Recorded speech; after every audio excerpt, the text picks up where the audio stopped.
qatnashchilari Muhtaram boshimizni topshiriqlar bersin. Har bitta bank tijorat banki rahbari o'sha muammolar bilan ular muammolarni o'rganib, ular muammolarni hal qilish, ular qiynayotgan muammolarni o'rganib, yangi ish o'rinlari yaratish bo'yicha topshiriqlar berilgan. Shu munosabat bilan uchrashuv bo'lyapti. Yig'ilishimiz sababchisi shu.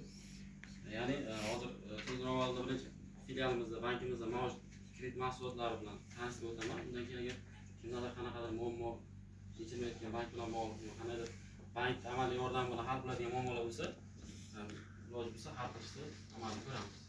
Hozir bugungi kunda bankimiz tomonidan bir nechta mahsulotlar, kredit mahsulotlari bor. Bundan jismoniy shaxsdagi biznesga birinchi qadam deydi, 5,5 million so'mga ajratiladi. Biznesga ko'mak 17 million so'mga ajratiladi. Mahalla loyihasidagi kreditimiz bor, 50 million so'mgacha 25% dan ajratiladi. Ushbu kreditlar barchasi agar kredit oluvchi, qarz oluvchi ayol kishi bo'ladigan bo'lsa, 2% past stavkada ajratiladi. Bundan tashqari 312-sonli qarorga asosan 100 million so'mgacha kredit ajratyapti.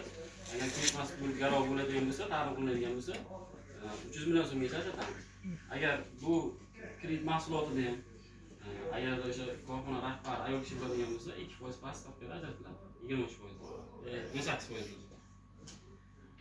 Agarda bundan tashqari bankimiz tomonidan bir nechta omonat turlari bor, kredit mahsulotlari, ya'ni ish bilan band bo'lgan, mana doimiy shaxsga ega bo'lgan mijozlarga byudjet tashkiloti bo'ladigan bo'lsa, bu bo'yicha ham bankimizda imtiyozlar bor. Ya'ni Agrobank klassik shaxsga ega bo'lsa, 27% gacha 4 yilga beriladi. Onlayn kreditlarimiz bor. Omonatlarimiz bor, agar kimdadir bo'sh pul mablag'i bo'lsa, pulni quruq ushlab turgandan ko'ra bankda saqlagan, ya'ni uyda siz yotgan vaqtingizda pul o'zi ishlayveradi, ko'payaveradi pullar.